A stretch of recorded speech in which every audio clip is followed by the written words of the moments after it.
Hello, everyone. I'm here with Pearls of Wisdom with Dr. Jewel Diamond Taylor. And I have a question for Dr. Jewel. Dr. Jewel, how does one find their purpose? I love that question. I got my pearls. I'm ready to share. I find that there's two different drives for finding your purpose: pain or pleasure. If someone has gone through a chapter, a season in their life of pain, they can turn that pain into a story. The world loves storytelling. The world loves getting how to get through a storm, how to make money, how to survive divorce, how to start, how to write your book. So if you've been through a struggle and you come out of the other side of the storm and you got some aha moments, it becomes a purpose. You don't want that pain to become your tattoo. You don't want to be identified with the pain, but you say, I'm going to use this pain to transcend it and give others information. Or you've had such pleasure in your life, you've had great experiences, and you're like, I want to share with other people how to do it. People want information, people want to know how to do something. They have to know the why, but you give them the how. So my why was I didn't have a lot of mentoring from other women. I didn't have a lot of information about how to build my marriage, how to start up as a speaker in the 80s. I didn't have a lot of girlfriends. So my why was I want to fill those voids and I want to be a voice in the wilderness. So even during some of my challenging times, Margot, every time I remembered the struggles, every time I remembered the pain, the loneliness, the sense of what do I do and how do I do it, I said, there's somebody out there that is feeling the same way. And I want to be that answer. I want to be that guidepost. Mhm. So for me, it's either tapping into what brings you great pleasure. Oh, you love gardening. Oh, you love doing podcasts. Whatever it is that you love to do and you want to educate, you want to empower, you want to enlighten, it now becomes your driving force. It is your purpose for waking up. And I tell my audiences all the time, Marco, I don't have a job, I have a joy. When it makes you smile, when you can't wait to do it, when you don't need an alarm clock, you know you're on purpose. I love what you're saying. And I think about your beginning. If memory serves me correctly, you actually began your speaking career in the kitchen of your home. And you launched out on faith and you launched this JOY. Is that Yes. correct? Absolutely, Margot, because I saw a void. I didn't see anyone looking like me in my community sharing what Mhm. I was learning from other communities. Like, wow, we need this information. And I saw the impact that these other speakers had that could not relate to me as a woman, could not relate to me as a woman of color, could not relate to me as a wife, could not relate to me in my culture. And I said, you know what? That's going to be my purpose because I saw the impact when people wake up and they get these aha moments and they feel like, man, this is so great to get this empowerment. And when I started in the 80s, Marco, there was no word called empowerment. We called it motivation. And so the thing that drives me is my why, and I give people the how. Those are my Yes. pearls of wisdom in my books and retreats and conferences Oh my and goodness. coaching. Don't we need that? Don't we need permission to come out of our pain and tell others, or to even invest in ourselves? Down through Yes. the years, you have invested in yourself, and you are a catalyst for women who want to invest in themselves and come out on the other side. I just have a question also about this thing of Mhm, purpose. mhm. Do you find in working with women there are more women who want to share their journey, their wisdom, their pearls, than there are the women who came through? They don't really want to talk about it. They don't really want to share. What do we say about women who have made it through, but they really kind of want to bury where they've been? Yeah. I find that the more seasoned women that were programmed don't talk about it, keep the secrets in the home. A lot of shame keeps our mouths shut. So I find that with more seasoned women, they still have a residue of shame. And it's not always easy to tell the story because now they've got to deal with a lot of hurts and they've got to deal with a lot of shame.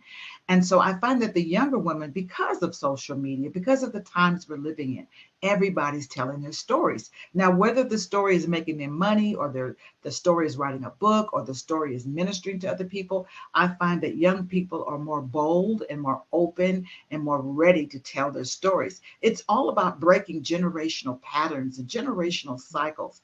And I would speak to the seasoned woman, know that you are a teacher. You have been through something. You have seen things. You have done things. You've accomplished things. And our daughters and our granddaughters, they need to hear your stories. So don't let the enemy shut your mouth because of the shame. I know you were told don't talk about it. I know. Mm-hmm. I know that maybe you participated in it or you hid it or whatever, but realize that it's important to share your story so others can not repeat it. You bring in a very, and I'm watching the time. I just have one final question concerning our purpose and Yes. speaking to the seasoned woman. I think that you were in an interview about 4 months ago, 5 months ago, and you Mm, made the statement, you were talking about the mental health of our yes. youth.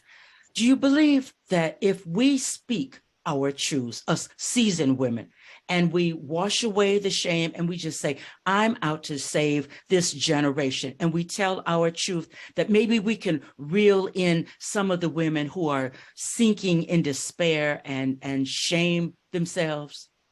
Yes. I do a lot of one on one coaching and counseling, and I hear stories that would just blow your mind. And they think that I'm going to judge them, they think that it's going to scare me. But I've heard amazing stories. I'm like, it could be a movie, this could be a book.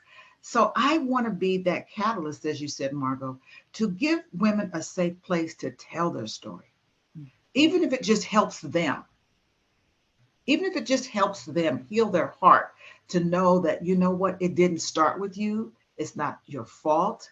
You're still a child of God. You are still beautiful. You are resilient. So whether I can just help one person or whether this can snowball and somebody else can hear it, I'm just pleased that we are getting women to open up their mouths and share their story because our history, our resilience, our magnificence, our intelligence, our creativity, our gifts and our talents are, we don't want those to be buried with them. That's Tell right. us so that we can stand on those testimonies. That's right. Oh my goodness. I feel the energy and the power, and I feel the ability that you have to help us all stand and find and stand and maintain and move forward in our purpose. You Yes. are an author, so you have books that will help us. You are a podcaster in your own right that can Mhm. help us. And you also do coaching, and we'll get into a conversation because I do have a question concerning coaching and consulting. I'll ask that question later. So these are the modalities that you offer to the world concerning how you help other women. And I just wanted to bring that out so that women know that Yes. they can turn to you Yes. to find their purpose, and you will lead them to the other side. Is that correct? Absolutely. And it's probably right in front of them, but they don't see it. We're so close to our abilities and our possibilities until someone comes along and says, what, but did you think about maybe you could teach young girls how to cook? Did you think about maybe you could help somebody with their marriage? Did you think maybe you could help someone whose child is autistic? Did you think maybe you could help an entrepreneur because you started from scratch and look at all the money you're making? Look at the sales. Look how you developed your business.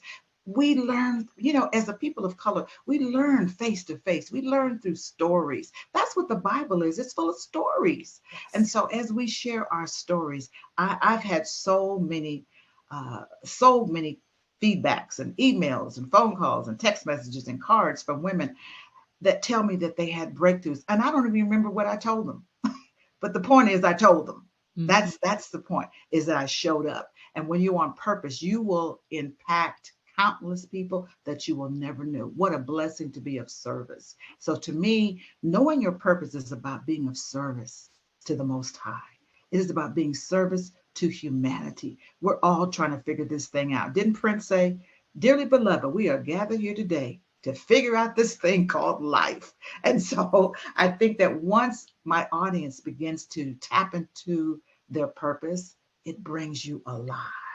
A purpose drives you. It gets you out of the bed. It gets you out of that funk. Look, Margot, there are days when I don't feel my best, but then my purpose wakes me up. Yes, yes. Oh my goodness. Well, in the background, as podcasting always goes, a blooper went off. My timer went off, and I pray that it did not interfere with the train of thought that someone had as Yeah. they listen to you. You have the way of drawing us into these questions. Thank you for establishing an opportunity for us to ask you these questions. You have pearls of wisdom. They're not only on your wrist, around your Yes. neck, they are coming from your heart. So thank you, Dr. Jewel Diamond Taylor. People are going to have to watch out for the next opportunity that we have to ask you questions. And thank you, Margot, for your time Oh, thank you. and your purpose. We'll see everybody next time.